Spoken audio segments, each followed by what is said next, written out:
From Keene in the Shire, the Liberty Media capital of the world, this is Daryl W. Perry, host of FPP Radio News for Saturday, October 20th, 2018. Silver is trading at $14.63 per ounce. Gold is valued at $1,227 per ounce. Zen is trading at $14, and the average price of Bitcoin is $6,499.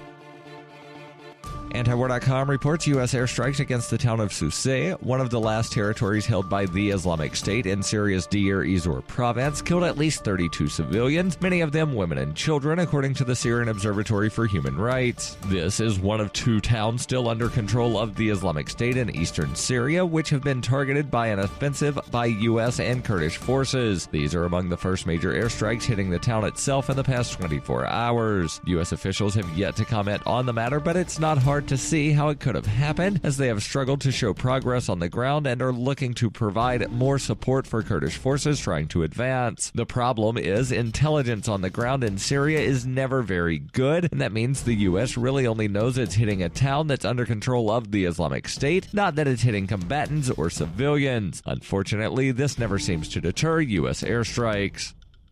Whether you're looking for precious metals, bitcoins, or books, you'll find that and more at shop.fppradio.com. Every purchase you make from one of my affiliates, like Namecheap and Amazon, at shop.fppradio.com helps fund FPP Radio. Or you can shop directly from FPP with Bitcoin in the Bitcoin store. That's shop.fppradio.com. UPI reports a Michigan man cleared of rape charges after DNA evidence proved his innocence has sued the Grand Rapids police, who arrested him for violating his civil rights. Xavier Jawan Davis was arrested in January for sexually assaulting 2 women, including one at gunpoint. The only evidence police had before taking him into custody was a police sketch of a black man, which Davis said did not even look like him. Davis told M Live, "I'm telling them, you have the wrong person. There's got to be a mistake. You guys are making a mistake." But police put him in jail and kept him there even after cell phone and Uber records they found in March indicated he was not at the scene. And DNA evidence that proved the suspect was somebody else was still not enough to convince police to release Davis, according to the lawsuit. Davis spent 129 days in jail before he was released. During that time, he was assaulted in jail, lost 2 jobs, and his home. When he was finally released, he was homeless. His mugshot was also published by local media outlets, naming him as the suspect in the violent sexual assaults. Davis said, "When the judge signed the PR bond, I was overwhelmed with excitement, but at the same time, I was nervous. What are people going to think? What are people going to say?" Davis is suing the city of Grand Rapids and the 3 investigators in the Grand Rapids Police Department for unlawful imprisonment, arrest, and prosecution. Officials for the city of Grand Rapids have not commented on the lawsuit.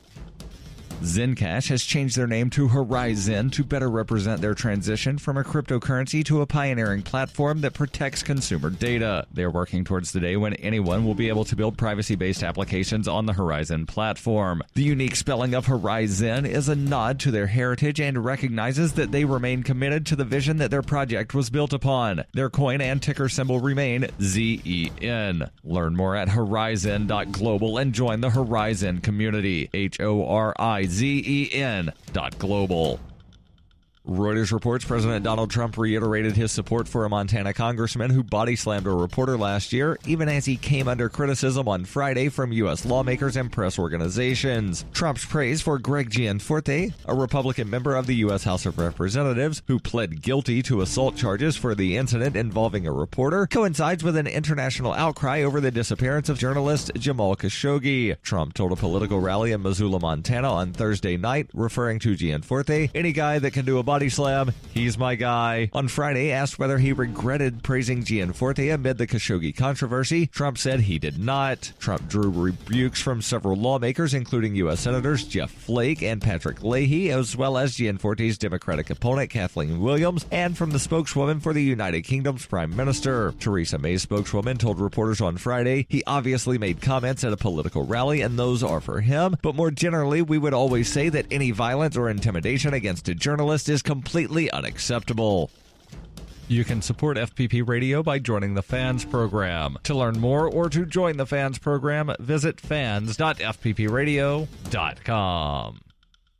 This has been FPP Radio News. Online at fppradio.com.